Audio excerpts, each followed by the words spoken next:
America, bountiful, innovative, entrepreneurial, diverse, progressive. Sick?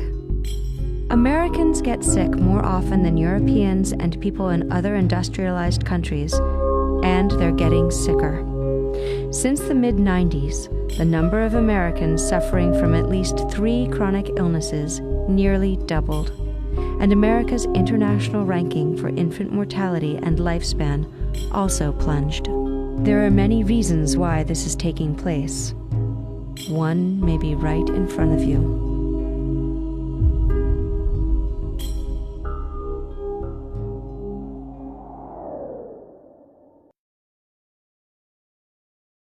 Over the past 20 years, there's been an almost logarithmic increase in a whole series of chronic illnesses. The things we're seeing today aren't normal.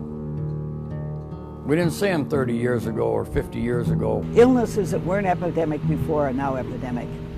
And at a scale it is just monumental. People are getting sicker. What's changed? Well, one thing that's changed is the food. And the most radical change is the genetic engineering of our food supply. We have gone from food in its whole food form to food undergoing a scientific experiment. We have hundreds of millions of acres of genetically modified crops that have been planted in the United States, and yet most people are not aware. The normal consumer, unfortunately, especially these days, is just busy trying to hold on to their house or, put their kids through school, and they're not aware of anything being genetically modified. Obama's USDA is owned by the biotech just as much as every previous administration. And if we don't do anything, like within a decade, every single major crop with any significant market size is going to be genetically modified, and we're not going to know it. GMO, genetically modified organisms. They take genes from one species and force it into the DNA of other species.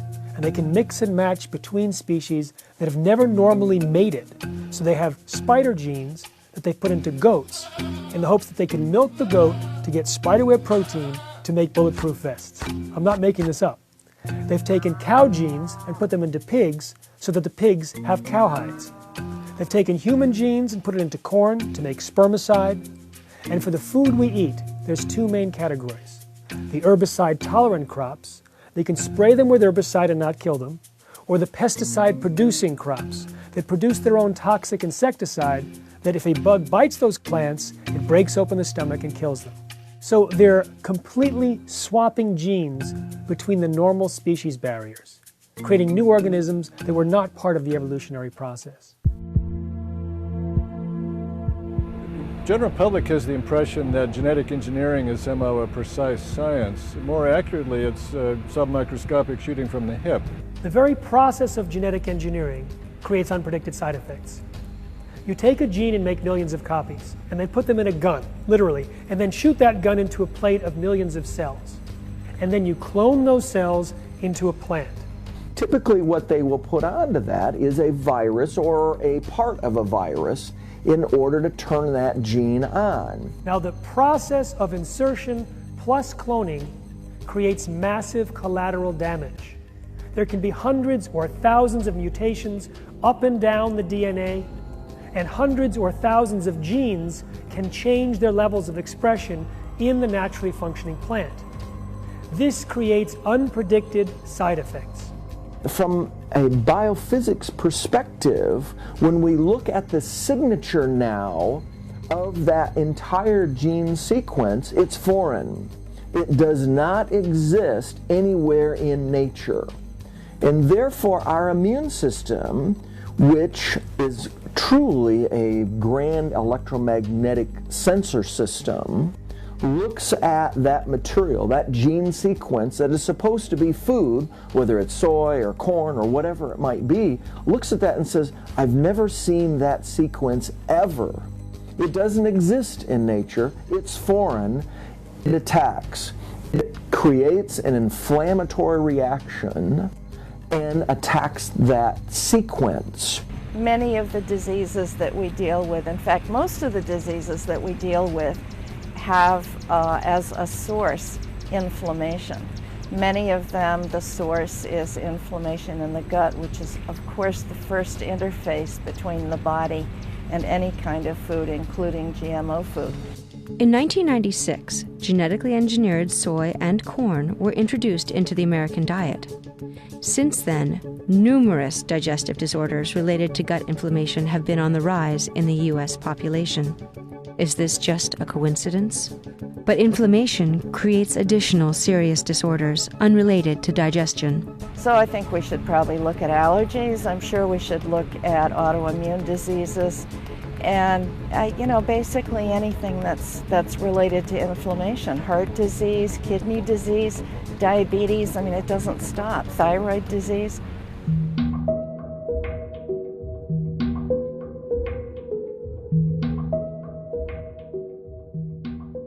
Protecting the food supply, making it safe, making it nutritious is one of the most fundamental duties of government and then, of course, of FDA. When you think about the importance of food to public health, to the health of people, there's really nothing more fundamental. The current FDA policy on GMOs, created in 1992, says that the agency is not aware of any information showing that GMOs are significantly different. Therefore, no safety studies are necessary. It turns out that in 1998, a lawsuit forced 44,000 secret internal memos into the public domain, and they showed a different story. As I combed through those 44,000 pages of memoranda and other documents, I was shocked because it became clear that the FDA had been lying repeatedly since 1992, because they claimed that there was an overwhelming consensus within the scientific community that these foods are safe. But the overwhelming consensus within their own scientific staff was exactly opposite. These foods could not be presumed safe. The overwhelming consensus among the scientists working at the FDA were not only that GMOs were different, but that they were dangerous. They could lead to allergies, toxins, new diseases, and nutritional problems, they said over and over in their memos. They urged their superiors to require long-term studies, but were ignored. Why? The person in charge of policy at the FDA was Michael Taylor, Monsanto's former attorney, later Monsanto's vice president, now back at the FDA as U.S. food safety czar. What Monsanto and the biotech industry wanted from the FDA was a policy that created the illusion that genetically engineered foods are being diligently regulated, but that in fact imposed no burdens at all, that in fact had zero regulation. And the FDA has pulled that off masterfully. And so the FDA does not approve any genetically modified crops. There's a voluntary consultation process where companies like Monsanto can produce whatever science it wants. If the FDA asks for further information, they're typically ignored.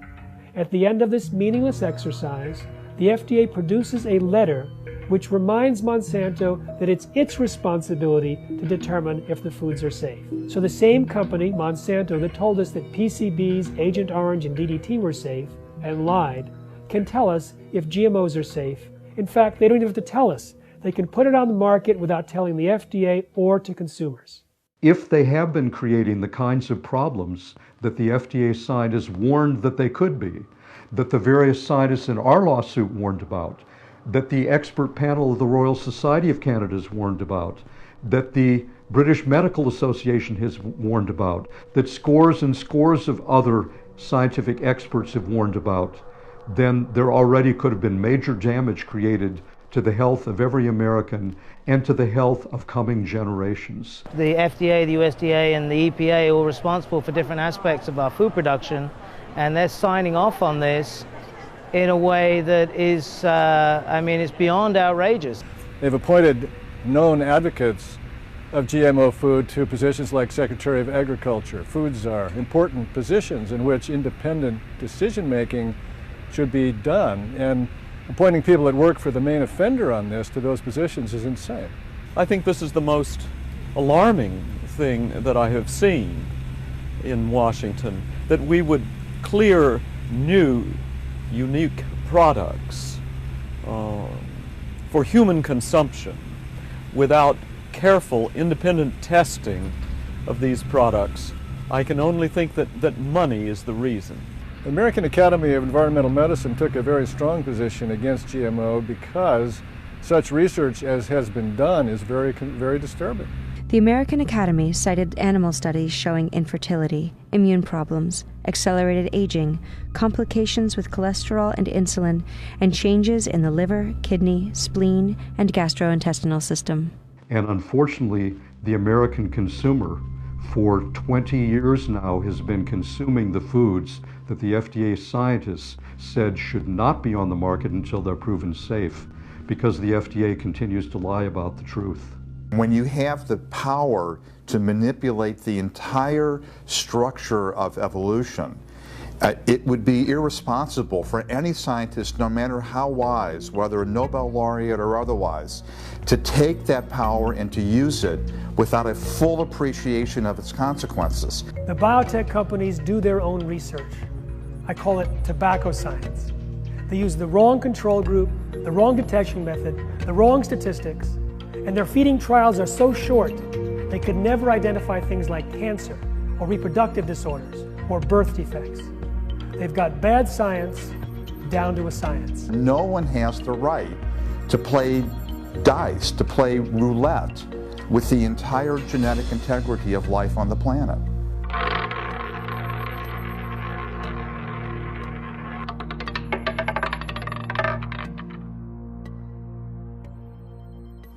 There's a soil bacterium called Bacillus thuringiensis, or BT. And if you take that bacteria and gather it up and use it as a spray, the BT toxin produced by the bacteria will kill insects. So engineers take the gene that produces the toxin and insert it into corn and cotton and allow the plants to do the killing.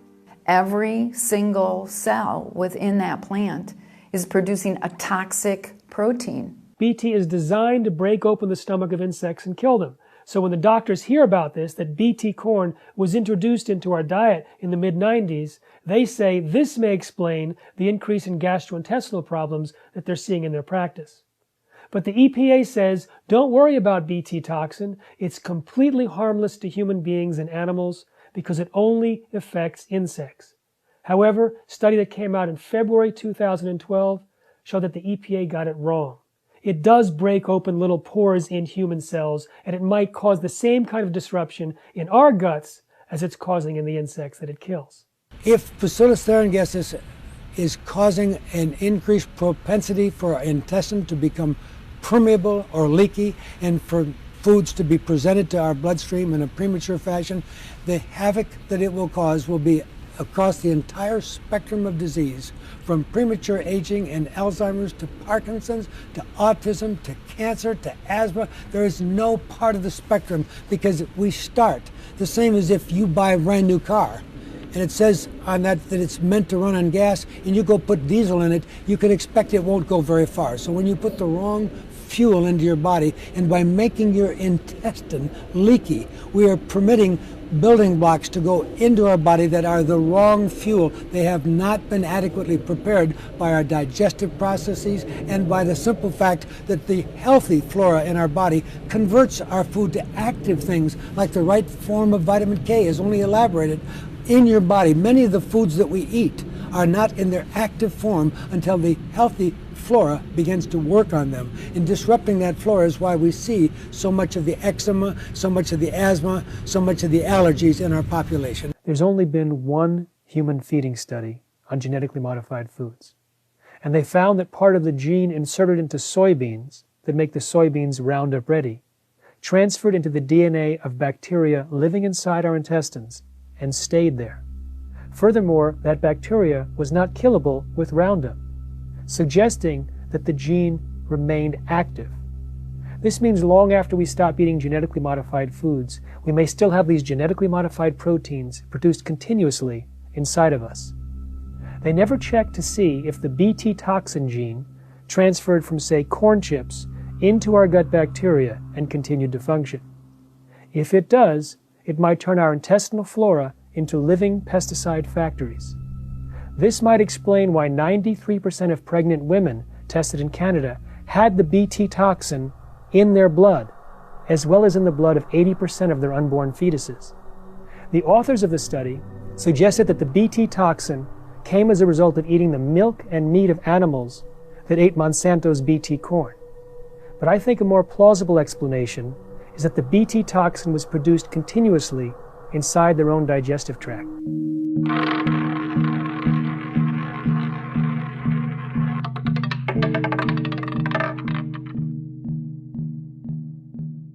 What's happening in the research articles that I'm reading is that a lot of the conditions that seem to be on the rise are connected to intestinal permeability. To me, I think that this is actually one of the important parts of why GMOs might be harmful. One of the things that really I see a lot in children now is that kids come in with leaky guts. They're usually in an intestine, there should be tight junctions in the intestine. But these kids are coming in, their guts are not creating these tight junctions. The food they're eating is leaking into their bloodstream. They're creating an antibody response to those foods, and so they're coming in with food intolerances and food allergies. Once intestinal permeability rises, then it's possible for larger bits of food to go through, bits that really should have been digested fully before getting assimilated. Once these go into the bloodstream, the body develops a reaction to them, and this reaction is an allergic reaction.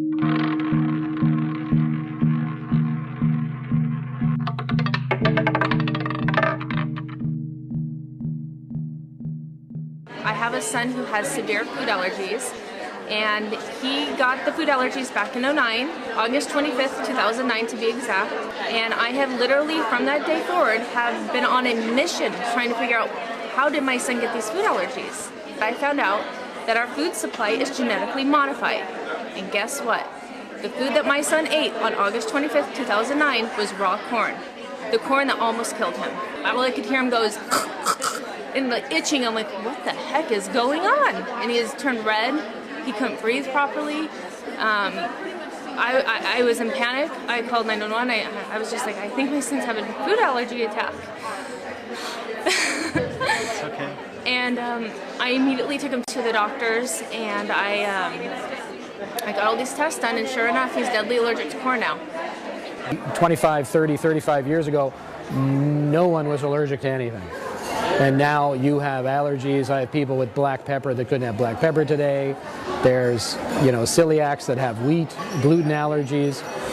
People that have allergies to, of course, the basics like dairy and seafood, but everything. I have people that are allergic to parsley and just regular natural chlorophyll plants. We're talking about food. Foods become harmful. How did that happen? So when you link it to the GMO issue, it resonates like you would not believe. Patients with allergies, I try to keep them away from GMO foods because they'll react to them, and they'll tell you that. It's my fourth child who has food allergies. We have no family history of this. I knew that I had taken care of myself through every pregnancy the exact same way. And as friends kept saying, what did you do differently? What did you do differently? I had no answer. And suddenly, in learning of this relationship between GMOs and food allergies, I finally had my answer. And in learning about genetically modified foods, I was also able to do something about it. And literally within a 24-hour period, we cleaned out the entire kitchen. There were the items that we had been feeding our children for the last 6 years, we just literally threw into the trash. And so at first, where I was excited and I was relieved at having discovered all of this, I then went through a really hard stage where I just cried because I thought, what have I done to my children and what has been done to them without my consent? And I have kids who are allergic to every food group. How is that possible? And not just a few of them, quite a few of them. Almost impossible to manage. Moms are coming and saying, what do I feed my kid? I have seen firsthand exponential growth in allergies. And yet, when I improve the quality of my patients' diets, meaning prescribing a non-GMO diet, prescribing organic food, their symptoms go away. In most of my patients, because they have some sort of immune or inflammatory response to the GMO foods, I have to take them off of the non-GMO foods that are related. So I have to take them off of all corn. I have to take them off of all grains because my experience is that once the immune system has been inspired to have a response, that they react, to GMO and non-GMO. Now, I had a healthy patient come in, 30-year-old woman, who told me now when she eats any food, her skin literally overheats. Literally anything that she's eating is causing a problem in her skin. And she says to me, what could this be? Well, what we do is we take her off of all of the food that she's eating, and she starts back adding in highest quality organic foods in their base forms, right? As she's doing that, she suddenly is getting better. You know, we might have to use enzymes or other things to help her, but as she starts to get better, guess what? When we add back in corn or soy, she can consume it if it's not genetically modified.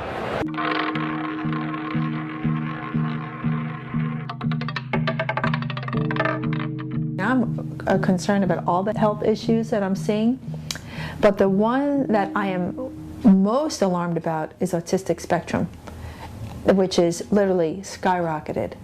We can't say for sure that GMOs have anything to do with autism, but we can't say for sure that it doesn't. In fact, there's been an increase in autism since GMOs were introduced, and animals that eat GMOs, both in laboratory and in livestock situations, have shown some telltale signs that some practitioners say are linked with autism. Studies with pigs showed the allergy response from the GMO food reproduced all of the physiological changes that we see in the intestine, the inflammatory response in the stomach to those foreign proteins that we see with autistic children. When I reported this in a symposium in Germany, I had a doctor that has spent his entire career working with autistic children. He came up and asked me a few questions. When I reported exactly what we were seeing symptom-wise, behavioral-wise, with the rats and with the pigs and with the cattle that are being fed GMO versus non-GMO, he said that's exactly what we're finding in our autistic children. And why, when I could modify the diet of an autistic child 10 years ago and have a very excellent response and remediation and recovery, why I'm not getting that response now, because we're no longer able to change that microflora back because we're continuing to feed our GMO contaminated food to our children. Our son is 9.5, and he was diagnosed with autism spectrum disorder about 6 years ago. And we've used many interventions in his therapy, but about 2 years ago we learned about GMO foods and the potential harm of this kind of food in ourselves and in our son. And particularly in the last 2 years we've seen some nice improvements in combination with other things, but keep cleaning up his diet with non-GMO foods has been a big success for us. I just always felt there had to be a connection to autism and all the gut-related problems that our kids have. My son in particular always had GI problems, fungal infections and parasites, bacteria, viruses in his GI tract that we had been treating over the years. But until we took GMO completely out of his diet, did I see the biggest change in him, behaviorally especially. My son is 10 years old now. He's autistic, and about 5 years ago we learned at an autism conference about GMOs, and we just decided immediately that that was one of the things we were going to have to change about his diet. And when we did, the change was quite profound. He had a lot of gut issues, as do most children with autism, and we noticed immediately a relief in the symptoms.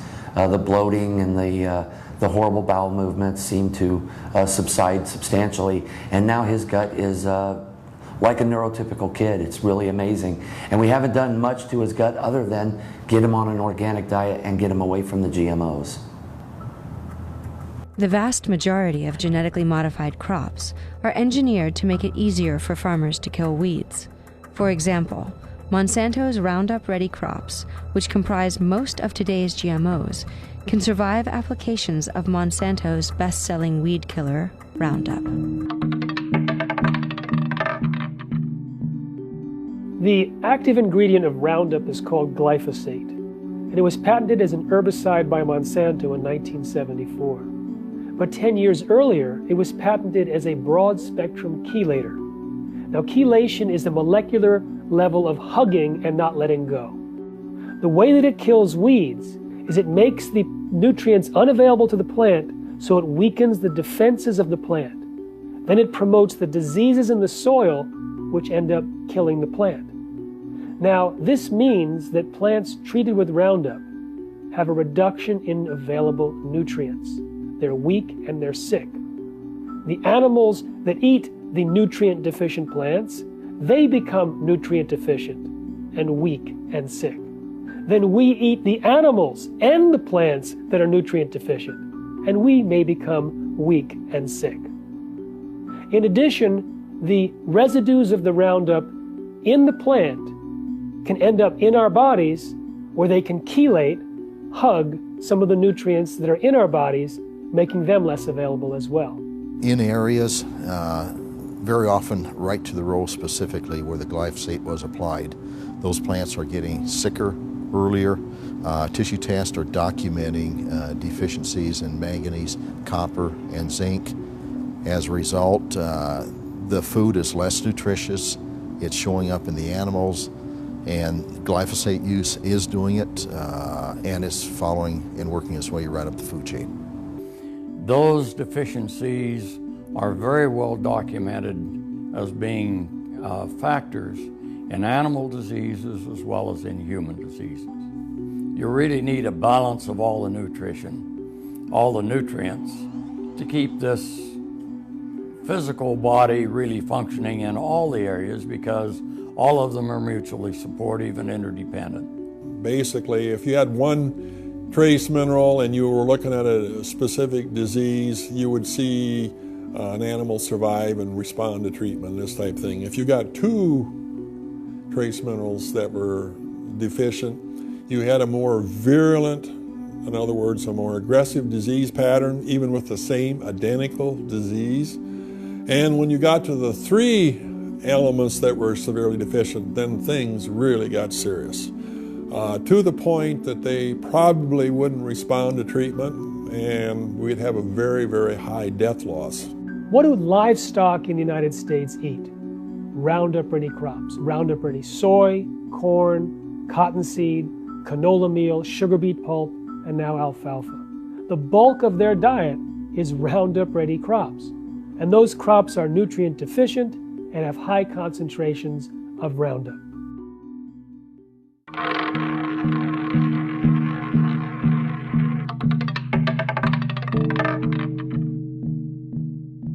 The glyphosate problem has a number of issues for us, and one of the very sad side effects of glyphosate are birth defects. In the towns where people were workers on the farm, particularly the soybean farms, we had as much as 70 times increase in the number of birth defects in these sprayed areas. And in fact, research of looking at studies around the world show that glyphosate is in fact genotoxic, which means it does directly cause birth defects. And that doesn't necessarily mean exposure directly to the body. In other words, the person was underneath the sprayer and got sprayed. So exposure can also be ingestion, because that is an exposure of the body to glyphosate. Lab animals fed Roundup Ready soy have had serious reproductive disorders. In mice, the testicles changed, including damage to the young sperm cells. In rats, there were changes in the uterus and ovaries. The DNA functioned differently in the embryo offspring of mice. When female rats were fed genetically modified soy, more than half of their babies died within 3 weeks. The babies were also smaller and could not reproduce. When mice were fed genetically modified Roundup Ready and BT corn, they had fewer babies and smaller babies. Preliminary evidence that's not yet published can be even worse. In rats, the testicles changed from pink to blue. In hamsters, by the third generation, most lost the ability to have babies. Some had hair growing in their mouths.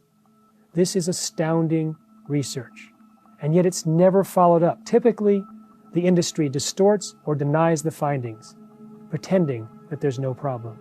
Where we used to have one fertility clinic for people, we now have an average of 14. In our community and where I live, within 100 miles of my house, there's 50 infertility clinics. 20 years ago, there probably wasn't any. One of the ladies in our local community that works in a hairdressing shop where the ladies get to talking and this type of thing anyway, they just accept the fact that to bring forth one healthy baby, and they may have 1, 2, 3, 4 miscarriages before they finally have one that takes. So what does that all mean long term? I don't know. It's scary. We just know that fertility is declining. There may be other reasons. I don't know the answer to that. But in the livestock world, we definitely know that there is a decline.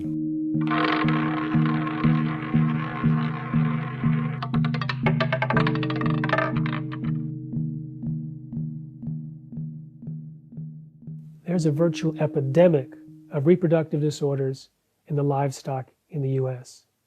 Some veterinarians and scientists started examining the aborted fetal tissue of livestock that had miscarriages. And they found an organism that was new to science. It was tiny, the size of a virus, but it had some properties of a fungus. They had never seen it before. We're still not quite sure what it is. We have the DNA now that's in the process of being analyzed, sequenced, so that we can put a name on it. So it's a very small entity. We know that it's fairly heat tolerant, but that it can cause reproductive failure. In fact, fertilized eggs have been injected with this organism, and the embryos died within 48 hours. Veterinarians have performed Koch's postulates, where they've isolated it from the animal or from fetal tissue. They can culture it in pure culture, reintroduce it to the animal, reproduce all of the symptoms, and then re-isolate it. That establishes a scientific basis that this is the organism or the entity causing the reproductive failure. This new organism is in high concentrations of soy and corn products that have been sprayed with Roundup. In particular, it's in high concentrations on diseased plants where the diseases are known to be created by Roundup. Had a producer northwest of the Twin Cities last year that called me and was losing calves to miscarriages, and some cows were dying. He was feeding his cows Roundup Ready corn silage sprayed with Roundup, so it's all GMO, and over the years he's drained the health of his cows down, and it's costing him calves now. And they have had the feed tested and the cows tested, and we're finding the deficiencies that are consistent with Dr. Huber's work. We had liver samples that were sent to a university and found they were all short on manganese, and we had feed samples sent out to a third party to get us into the testing lab for that organism, and it was loaded with the organism. Secretary Vilsack, as governor of Iowa years earlier, was awarded Biotech Governor of the Year. He's now in charge of agriculture in the United States. Dr. Don Huber sent a letter to Secretary Vilsack describing this organism and describing it as an emergency. I felt that it would be irresponsible for me as a scientist not to alert the Secretary of Agriculture to the serious nature of the situation as it was developing. Dr. Huber wrote, "For the past 40 years, I have been a scientist in the professional and military agencies that evaluate and prepare for natural and man-made biological threats, including germ warfare and disease outbreaks. Based on this experience, I believe the threat we are facing from this pathogen is unique and of a high-risk status. In layman's terms, it should be treated as an emergency." He asked the Secretary to hold off on the approval of Roundup Ready alfalfa, because that would increase the use of Roundup in the United States, and if Roundup were linked to this organism, it would pour fuel onto this fire. A few weeks after the letter was received, Huber got a call from the USDA, and he gave them the names of some scientists and veterinarians to talk to. 6 months later, they still hadn't been contacted. Unfortunately, the USDA is completely ignoring the problems with Roundup. They just approved Roundup Ready alfalfa in 2011, as well as Roundup Ready Kentucky bluegrass. Let's review what we have so far. Genetic engineering transfers genes between species. The process itself creates mutations throughout the DNA, which can produce new allergens, toxins, and other nasties. The inserted genes and their proteins may trigger inflammation, which might promote numerous problems such as digestive disorders, allergies, diabetes, autoimmune disease, cancer, Alzheimer's, kidney disease, thyroid disease, and heart attacks. Genetically engineered BT corn produces an insecticide, which may break holes in our intestinal walls. If so, experts link gut permeability to allergies, autism, and premature aging, as well as other disorders such as autoimmune disease, cancer, asthma, Alzheimer's, Parkinson's, and others. Most GM plants are engineered to survive doses of Roundup herbicide. Roundup steals nutrients, which can lead to nutrient-deficient plants, animals, and humans. Roundup can also cause birth defects and other reproductive disorders. Lab animals that ate Roundup-ready crops lost a large number of offspring. Roundup is also linked to infertility, which may be from disrupted hormones, nutrient deficiency, or a brand new organism. FDA scientists had warned that GMOs were dangerous, but their boss was a Monsanto man. Monsanto sells Roundup and most GM seeds. The FDA doesn't require any studies and doesn't monitor any health issues linked to GMOs.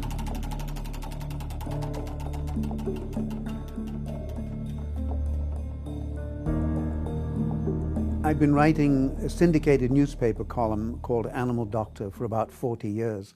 And it was in the late 1990s that I started receiving letters from several of my 25 to 30 million readers across the United States, indicating that their dogs and cats were having various health problems that were not being treated by their veterinarians effectively.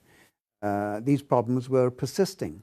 And when I advised them to switch the animal's diet, to get rid of genetically engineered corn and soybean, and the animals started getting better, I have what I call evidence-based medicine, that their health problems were most likely primarily being caused by genetically engineered corn and soybean, and possibly the Roundup herbicide glyphosate residue.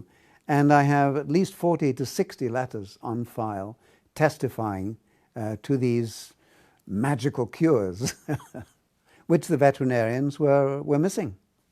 Many of these animals would be put on a special manufactured prescription diet for inflammatory bowel disease or skin allergies, you know, the poor dog just tearing itself to bits, or having diarrhea all over the place and everybody going nuts in the home. But still, they were not being cured, because in a lot of these prescription diets were the same ingredients. The corn and the soy had been genetically engineered. An agricultural consultant describes an experience he had with a client who was raising miniature steers on a hobby farm. He was trying to be as organic as possible, and so he was feeding them a non-GMO corn. And he had run out of his corn, so he went to his supplier, and they didn't have anything but GMO corn. And so he started feeding his cattle GMO corn, and he said suddenly he noticed that his steers were having a lot of illness problem. They were getting really agitated, irritated. They just weren't the normal, calm, docile creatures he was used to. He said he lost about 90% of his miniature steers. What the problem was is, I guess he said that they weren't able to process the food correctly, and they would bloat up and die from it. I've got my first major livestock producer that feeds about 5,000 head of cattle. He just made a transition here within the last year in my community. A lot of trouble with cattle dying the longer you fed them genetically modified crop. The longer we'd feed them, the more deaths we would have. We wouldn't lose cattle the first 60 to 80 days on feed, and from then on we would start losing them 1 or 2 a week. And when we switched, the cattle have been a lot calmer, and we've had a lot less pneumonia and health issues since that time. A farmer got a call from an excited friend who had recently switched to non-GMO corn for his large pig nursery. I was surprised that he was so worked up. He was just stammering something terrible, trying to explain to me what he wanted to talk about. The farmer said the pig's disease and medicine costs came way down. Feed intake went up, and the pigs were happier and more playful. Actually, he says, we've seen things change on about the 3rd day. But he says, my brothers and I walked into Barnes and we were all admiring how things were a little different. And he says, we laughed. Well, it's probably that non-GMO corn. He says, we kind of chuckled about it. And he says, we kind of just wrote it off. But he says, we realize now that after 2 to 3 days, we started seeing that change. And he says, by the time I called you, which was day 11, he says, it was dramatic. The family had been struggling with high disease rates for more than 12 years, ever since they introduced genetically modified corn. But it was only after they witnessed the recent improvement in their pigs' health and behavior that they realized the GM corn was the source of the problem. A pig farmer in Denmark switched to non-GMO soy in April 2011. Within 2 days, the piglet's serious and sometimes fatal diarrhea virtually disappeared. After switching, disease rates plummeted. Death from ulcers and stomach-related sicknesses disappeared, as did a string of horrible birth defects. Conception rates and litter size also increased.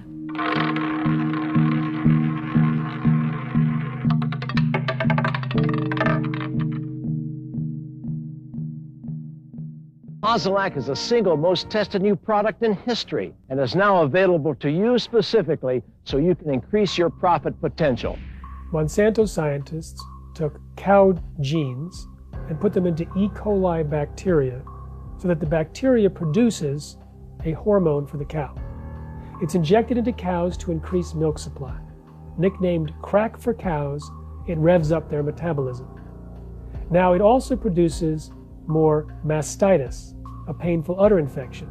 So there's more pus in the milk, and more antibiotics in the milk, and more bovine growth hormone in the milk. But what's really concerning to doctors is the increase of IGF-1, insulin-like growth factor 1. People with high levels of IGF-1 are more inclined to get cancer. Premenopausal women with high levels of IGF-1 in their blood are 7 times more likely to develop breast cancer. Men are 4 times more likely to develop prostate cancer, and it's in much higher levels in the milk from cows treated with bovine growth hormone. Beginning in 1994, data from the Federal Centers for Disease Control in Atlanta showed a dramatic increase in the annual incidence of milk duct tissue cancer in American women over 50 years old.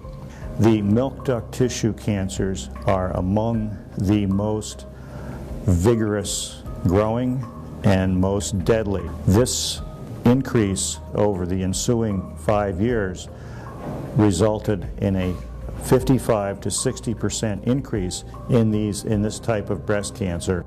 The approval process of RBGH by the FDA was highly controversial.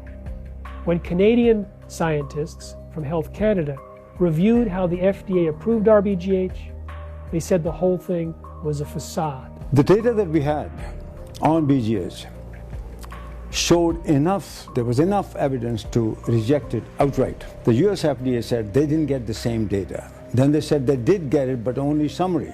Then they said no, they got it, the whole thing. But then they said Canadians didn't know how to apply the law. That tells you what FDA does.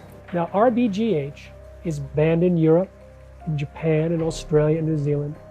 And now it's banned in Walmart's milk, in Starbucks, in Yoplait, in Dannon, in most American dairies. Because we've been educating consumers about the risks, especially the cancer risk. And so we've created a tipping point of consumer rejection, which is slowly kicking RBGH out of the market now. In the end, for all these companies, it comes down to money. If they think they're going to make more money by going RBGH free, they'll go RBGH free. If they think they can get away with making more money by not, they won't. So our job is to make sure that enough people in the public find out about this, tell them about it, and say, you know, if you're going to keep using this, I don't want to buy your product. I'll just go someplace else that doesn't use it. That they understand. I talked to a former Monsanto scientist, and it turns out that 3 of his colleagues were doing safety studies on the milk from cows treated with bovine growth hormone. But these 3 scientists found so much IGF-1 in the milk, they refused to drink milk thereafter unless it was organic. One bought his own cow.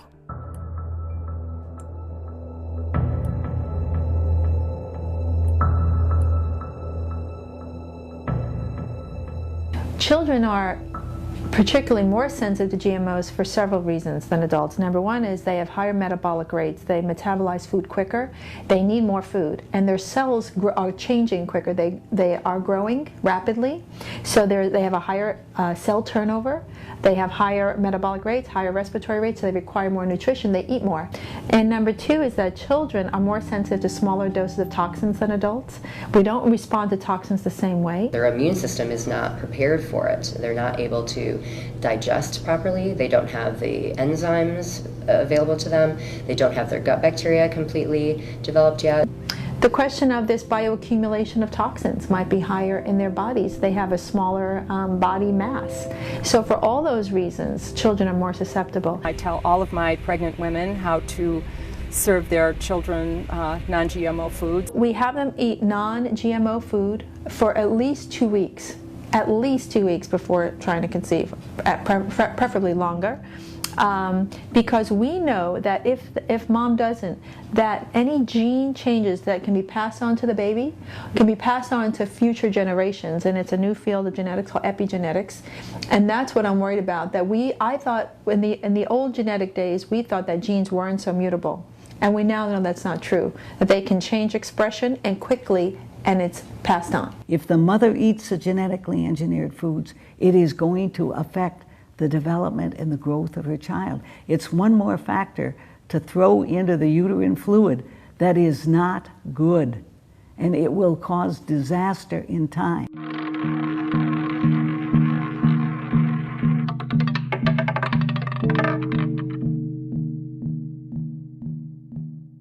There is no pediatrician that is not going to say nursing, breastfeeding over formula. Let's be clear. So we're all breastfeeding. I've never met a pediatrician who said don't breastfeed in my career. So breastfeeding, and then again breastfeeding. Now, in certain moms, they can't. So those babies will go on formula. I say organic formula only. I think that pretty much most all soy infant formulas are made from genetically modified soy, which means that's a serious health hazard. The risk of allergic reactions is much too great to be feeding that to infants, especially at an early age. Nearly all infant formulas use milk from cows injected with bovine growth hormone and derivatives of GM corn. And independent laboratory tests found significant amounts of genetically engineered soy in 4 popular soy-based infant formulas. Similac soy, 42%. Gerber Good Start Soy, 48%. Enfamil Pro Soybe, 49%. Walmart Soy, 66%.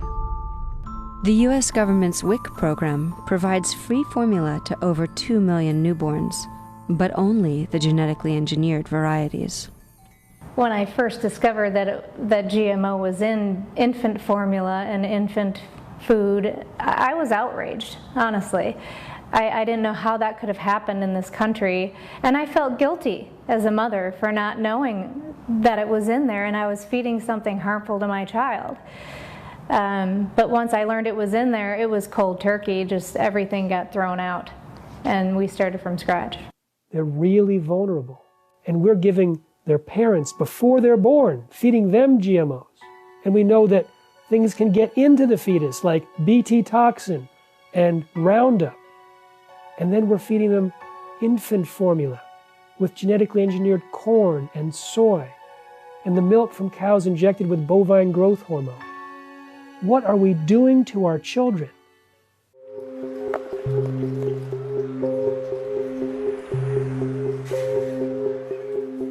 We're just being told it's probably the best technology out there to feed the world, and that's not even true. So I'm not even sure why we have to have GMO. Doesn't make any sense. Genetically engineered organisms are really a product to sell people. And unless there's a company trying to push a product like that and gain money, there's no point in it, because all of us can get along just fine without genetically engineered organisms. There's always a better way to achieve the same end that any genetically engineered organism is trying to do for you. There's a better way when we understand how nature does it. It's less expensive, it doesn't take so much work, and you're not destroying the environment at the same time. I would say that we've had a huge lie perpetuated upon us by the multinational corporations, making us believe that the GMO is the way to feed the future. It is not. It is a bad idea because we don't know the adverse effects on health. It is not worth a slight increase in crop production or longevity on the shelf in order to sacrifice that for human health. We really are at a period in human history where just because science can do something doesn't mean that science should do something. We planted GMOs, Roundup Ready cotton, in 2005, 2006, about 1,000 acres. Thought it was going to be an excellent way to remedy our high fuel costs, labor. That was before I started reading the bag on the cottonseed. There's all 7, 8 different warning labels. Don't touch it, don't put it in your mouth, don't do this, run to the doctor, call this number. And I'm sitting there thinking, what am I planting? What am I actually putting in the earth? I'm trying to save a little bit of fuel. I was adding to the problem. I was adding to this toxic recipe that is creating the need for more chemicals. I mean, that's the solution that we're throwing at all of our problems in agriculture, and we wonder why we have more problems. The system has done a very, very good job of educating people into the need for GMO grains because we can't feed the world. It's just the opposite. I've just finished the season in my community where we're running trials and putting in test plots for corn. We're doing better than the GMOs, hands down. The mythology that somehow the people of the world are starving because there's not enough food is very strong and has been drummed into us for 30 years now, 40 years. In fact, there's over 1.5 times more food on the planet than we need for every man, woman, and child. Even Josette Sheehan of the World Food Program admitted at the height of the food crisis that the problem wasn't lack of food. There's plenty of food. People couldn't afford it. I was at a conference of some of the experts who actually know how to feed the world. And we had Secretary Vilsack there speak to us. And when he started talking about how GMOs could feed the world, he was actually booed and hissed by these experts.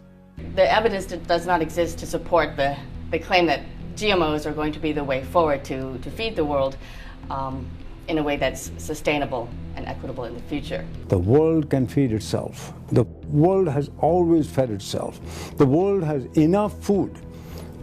Due to corruption, people may not be getting food, but there's plenty of food. Monsanto's whole drive to create GMOs is a disaster in front of us now. The world can get rid of it. The world should get rid of it. The sooner the better, now.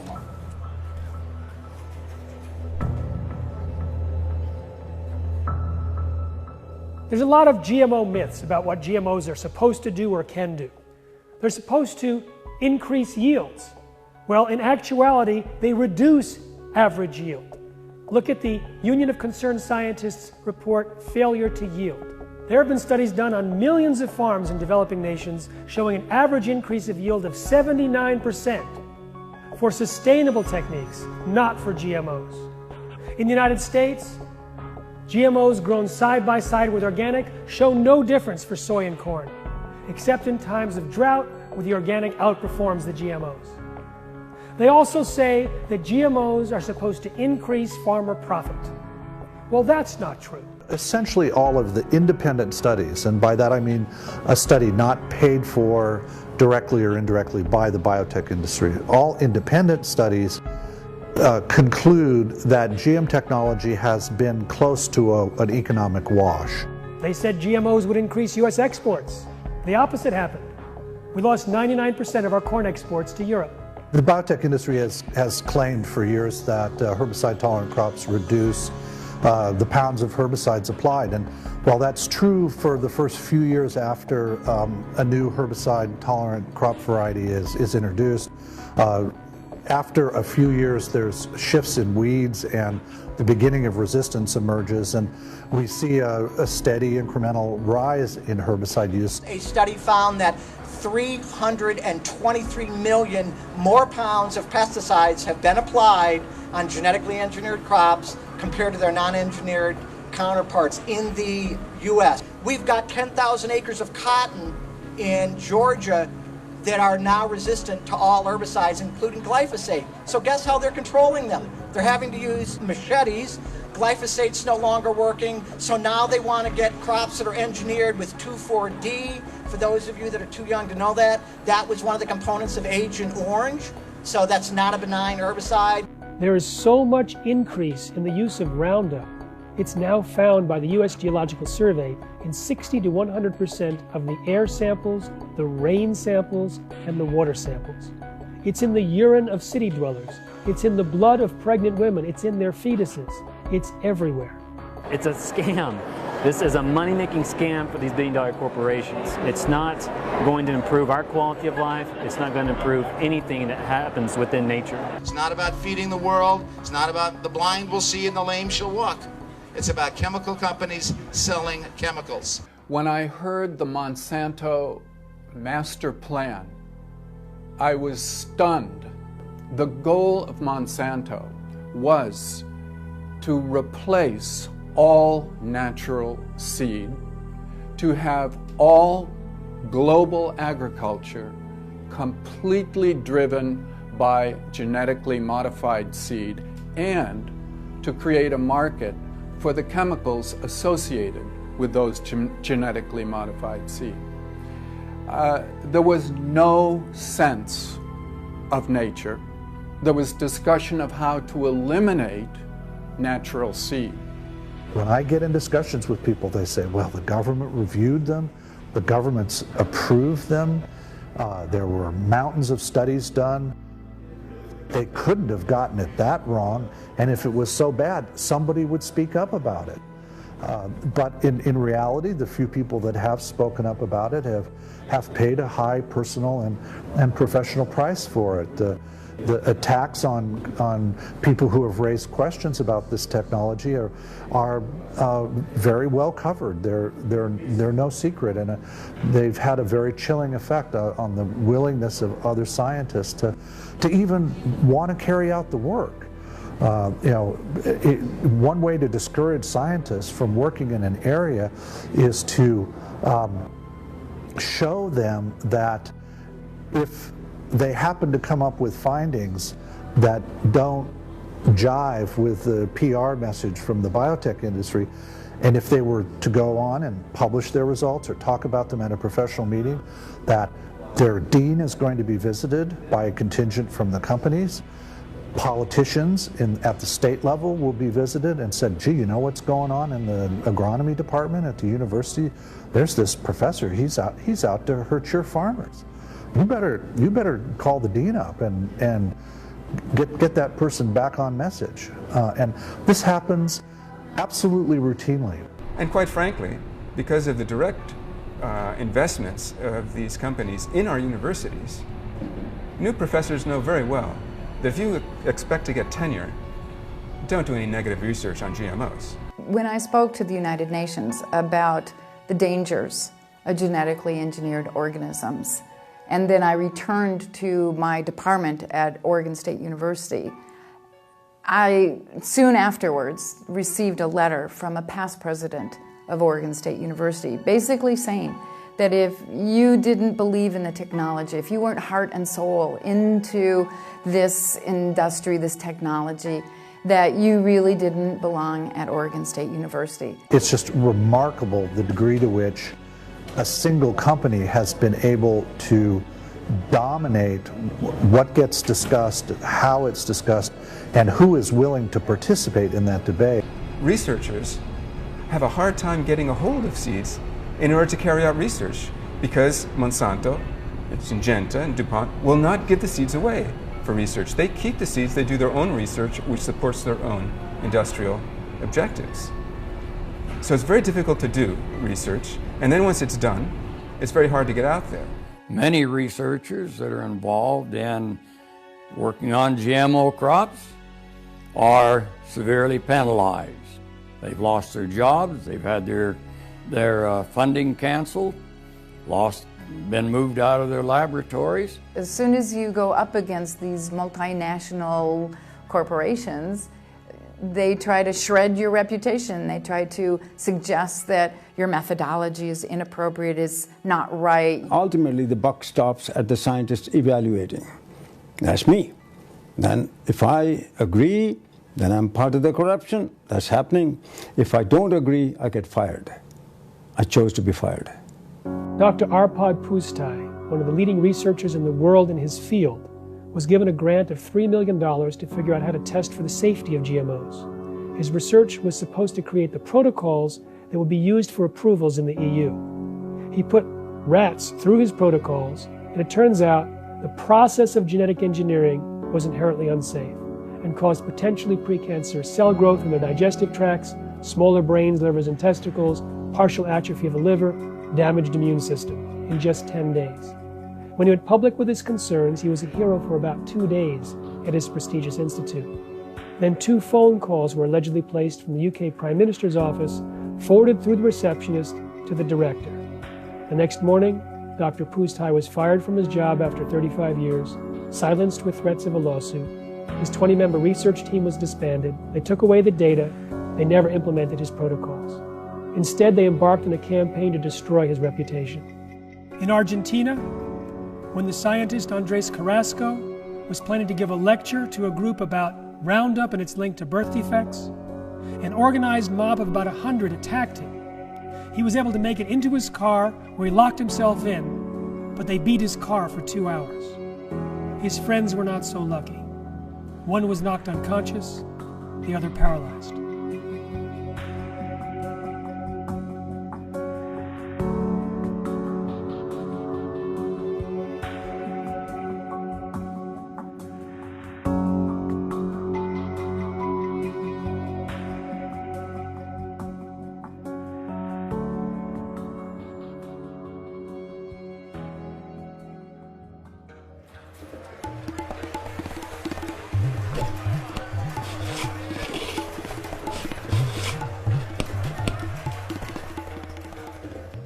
Monsanto talks about feeding the world. This is their PR concoction. Let's take a look at what's happening in India. They took over the cottonseed industry and are forcing millions of farmers to plant their Bt cotton. Now, cotton is engineered to produce an insecticide which breaks open the stomach of insects and kills them. The normal natural Bt is found in soil bacteria. When that's used as a spray, in the Pacific Northwest, for example, for gypsy moths, about 500 people complained of allergic and flu-like symptoms. Some had to go to the hospital. Now in India, thousands of workers are complaining of the same symptoms. Many are getting rashes, and many are itching. Farmers have been complaining that they have itching. When they grow, they go to pluck, they have itching sensation. ఈ బీటీలో పనిచేసే ఎవరైతే కూలీలు ఉన్నారో వాళ్ళకి ఆ పని చేసేటప్పుడు allergies రావటం మేము గమనించడం జరిగింది. అదే నాన్ బీటీలో పనిచేసే వారికి అందులో ఎలర్జీస్ అనేటి ఏమి రాదు. In India, they allow animals to graze on the cotton plants after harvest. They have no problem for years. When they introduced Bt cotton, however, they noticed that thousands of animals got sick and thousands died. There's a small organization called Deccan Development Society that pleaded with the government to do tests on the Bt cotton to see if it was causing the animal deaths. They went to the government, they didn't follow through. They went to universities, they didn't do anything. So DDS did the study itself. They took 9 sheep. 6 were eating either Bollgard 1 or Bollgard 2 Bt cotton, 3 non-GMO cotton plants. So within a month, all the animals which ate on Bollgard 1, Bollgard 2, they died. And the animals which ate on non-Bt, non-pesticide managed cotton are still alive and are still active. I visited a village in Andhra Pradesh. They had allowed their buffalo to graze on cotton plants after harvest for years without a problem. They allowed their 13 buffalo to graze on Bt cotton plants for a single day. Within 3 days, all 13 buffalo were dead. We know that the crops that are genetically engineered have unpredicted side effects. This can not only affect health, but also the agronomic properties. The Bt cotton grown in India is extremely unreliable. Sometimes it works, sometimes it doesn't. But there they have no safety net. Millions of farmers have invested money in the more expensive seeds and associated chemicals. Many have borrowed heavily at high interests. When the cotton doesn't work out, many of these farmers cannot even pay back their high-interest loans. The number of farmer suicides as a result is astounding. High-cost seed with unreliable performance is what is getting farmers into debt, and debt is what is causing the farm suicides. All our studies over the last decade show that the suicides are concentrated in the cotton areas, and in cotton, much higher suicides in the BT cotton belts. My assessment is 250,000 farm suicides in this country, of which at least 3/4 is BT linked.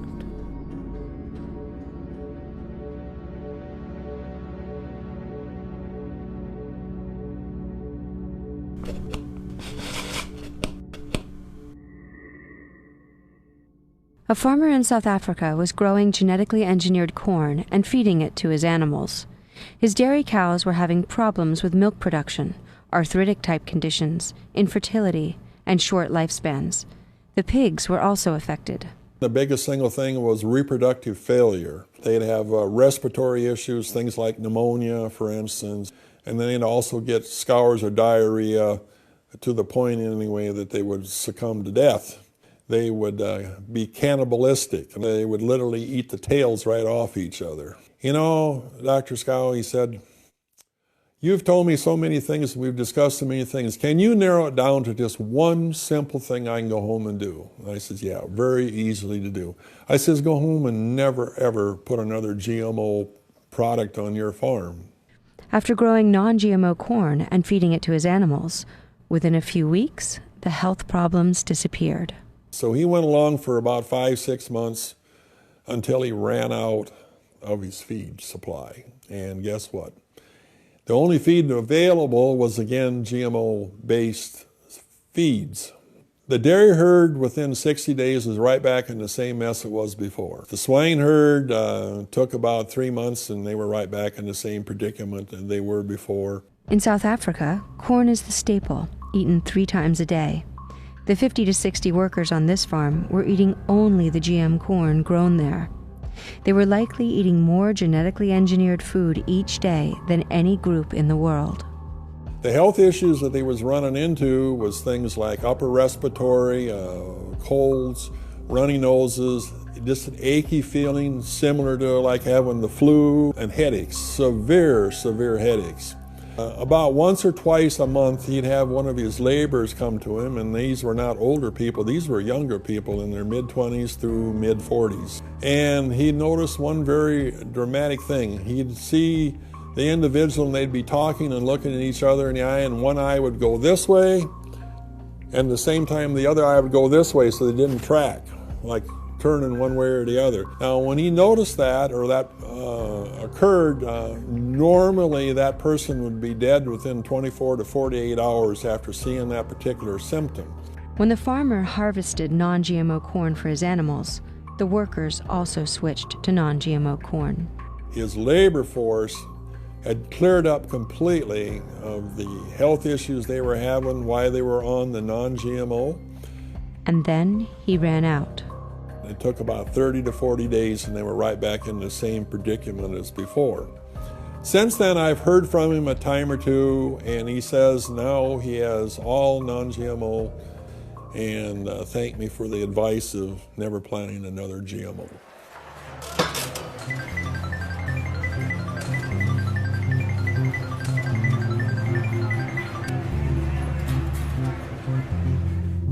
People always ask me, can we reverse the damage from eating a genetically modified diet? Well, mice in an Italian study give us some hope. They were fed genetically modified soy for 8 months and showed damage to their livers, pancreas, and testicles. But when they were put on a non-GM soy diet for the next month, a lot of the problems reversed. When we teach doctors in this country and other countries about the importance of diet, one of the key factors that we teach is avoid all GMO foods. One thing that's consistent in every single patient is removal of GMOs. I've had a lot of different patients come in with various stages of chronic disease. That's what I specialize in, sort of these complex cases.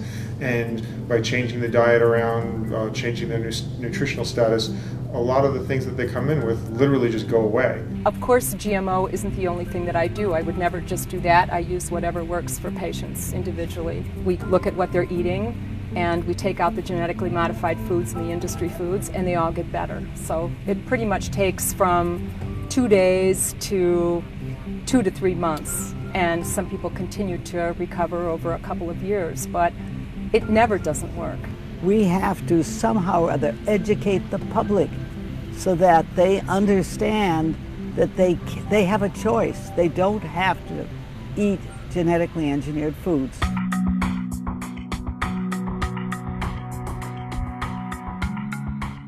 There are only 9 genetically modified food crops, but their derivatives are found in over 70% of the foods in the supermarket, particularly the processed foods.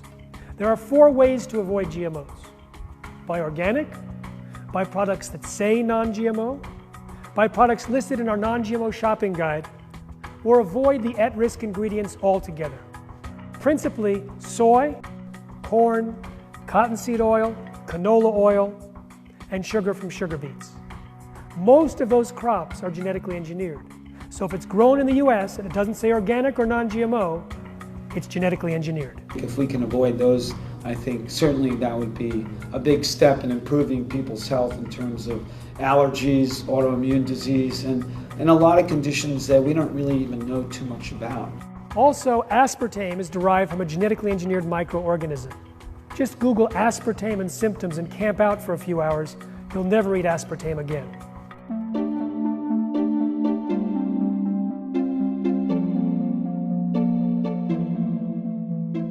When people hear about the health dangers of GMOs, the first thing they want to do is avoid them. Millions of people are trying to avoid GMOs, and we make it easier for you.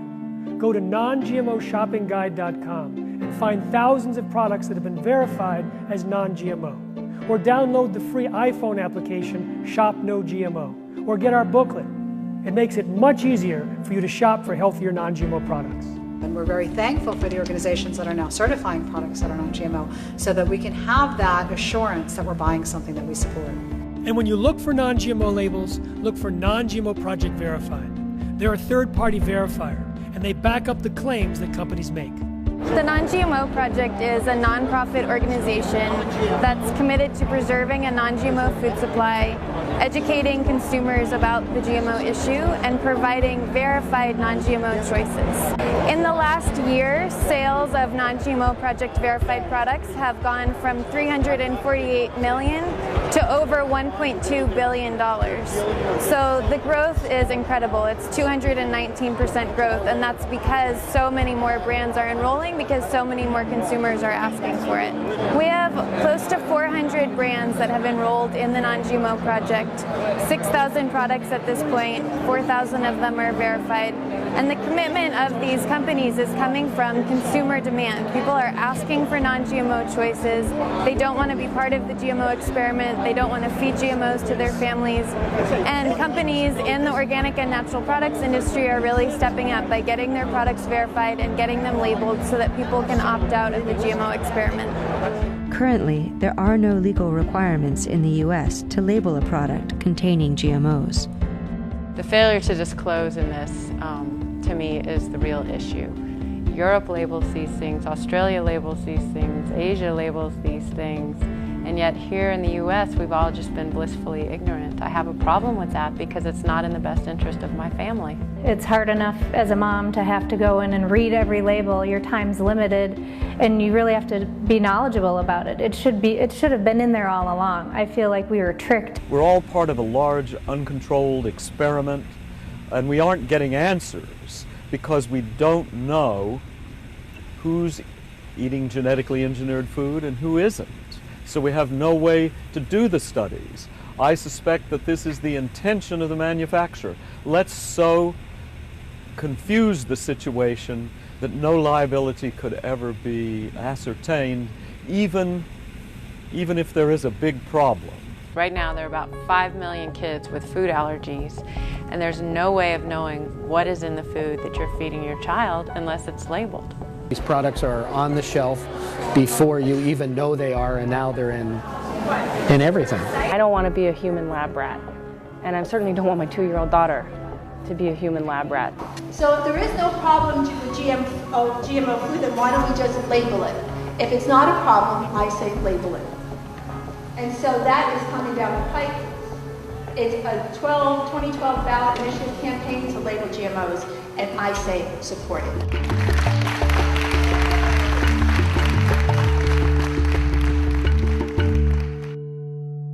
The GMO labeling issue is on fire in the United States. Bills have been introduced in 19 states, although none have yet gotten past Monsanto's lobbying and influence peddling. In California, we have a real chance of victory because in California, it's a ballot initiative. People vote directly. So we finally have a chance to get what 9 out of 10 Americans have wanted for more than a decade: mandatory labeling of genetically engineered foods. I have enough questions about this technology to wonder what's happening with us. We have studies that say everything's okay that in the industry, an industry that I don't trust. We have studies by independent doctors that say there are huge questions and that there are problems. There have been no long-term human studies done on this, and I, as a grandmother and a mother, am outraged that our government and that our agencies are not taking care of this for us. They're not protecting us. We have a right to know what we're putting inside of our bodies. The entire world is looking to California because we can turn it around from this one place. The enormity of the threat is unprecedented in history. All living beings, all future generations. So the enormity of the solution is something that we cannot afford to let slip away. You know, if you like GMOs, you think they're great, okay, label it. You know, just be proud of it. Buy it, label it, and, you know, but we have a right not to buy it. So, you know, that's our issue. You know, we're taking that to Washington. You know, we got to bring outside pressure. We got to bring a wake-up call to FDA and, yeah, make our voices heard. We're taking back the power to the people. We have people all over this state that are working nonstop in communities, 151 leaders that are organizing their communities, that are getting out there, they're educating their people. And we understand what's going on now with government and with corporations. Folks, this is what can happen when one very persistent, semi-obnoxious Italian grandmother from California decides that it will. All it takes. I just want these corrupt governments and corporations to leave my body alone, to leave my family alone, to leave my milk alone, my food alone, my family alone, my community alone. I can take care of myself. The whole world can take care of itself. You want to know the dirty little secret of the biotech industry that they never talk about? No one gets up in the morning wanting to buy a GMO food.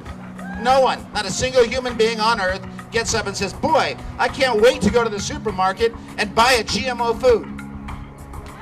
And why is that? That's because after 30 years and hundreds of billions of dollars of public and private investment, they haven't been able to come up with one thing in this food that actually helps the consumer. No better taste, no lower price, no more nutrition, nothing, zip, zero, nada.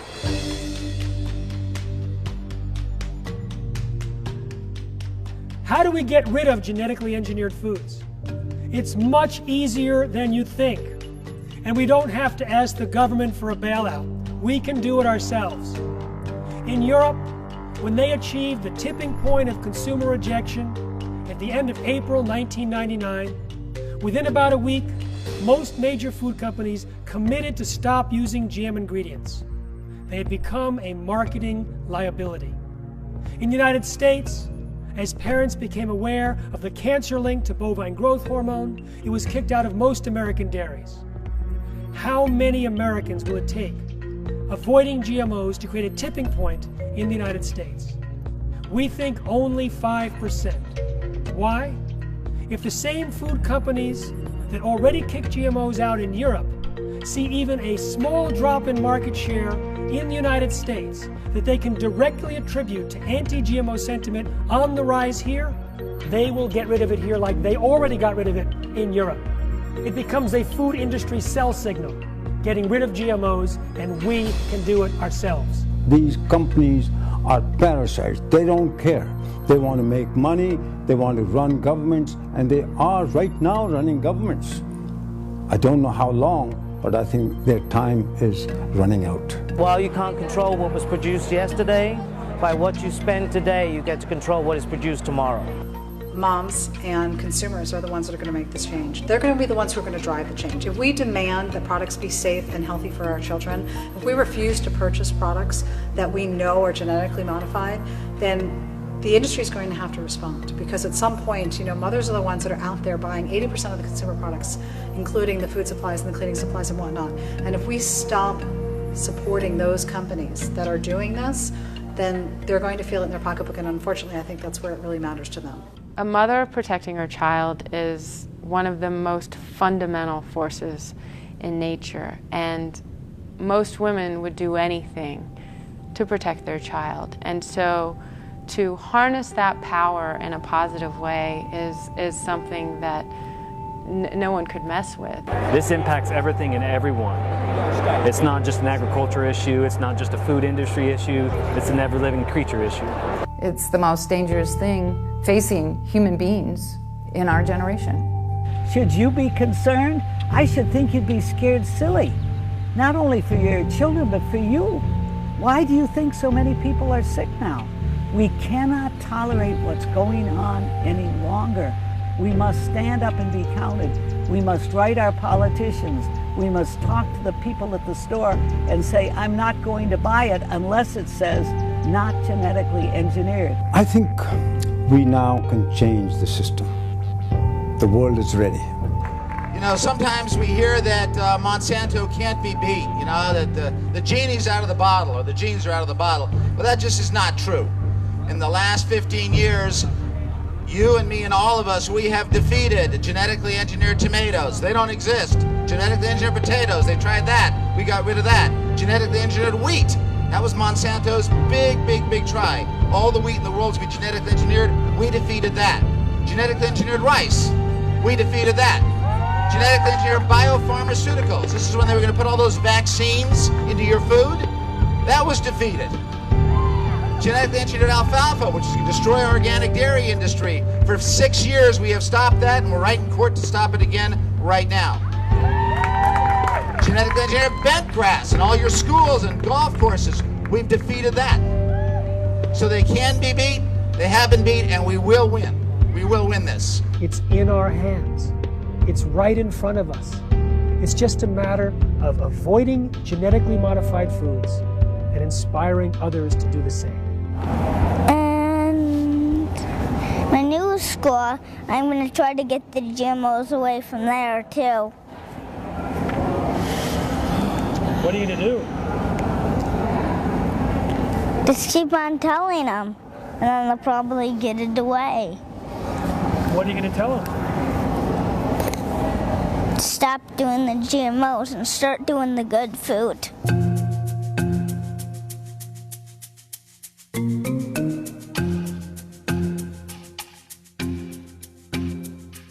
If you give animals a choice, I know for sure they'll take the non-GMO every time. We have a dog, a mascot dog in the office, cute little Cocker Spaniel.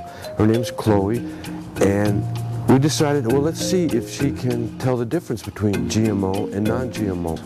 She immediately went to a pile of non-GMO corn versus the same right there next to her GMO corn, and she just tasted it, spit it out, went to the the non-GMO corn, and ate it. And Chloe does this every time.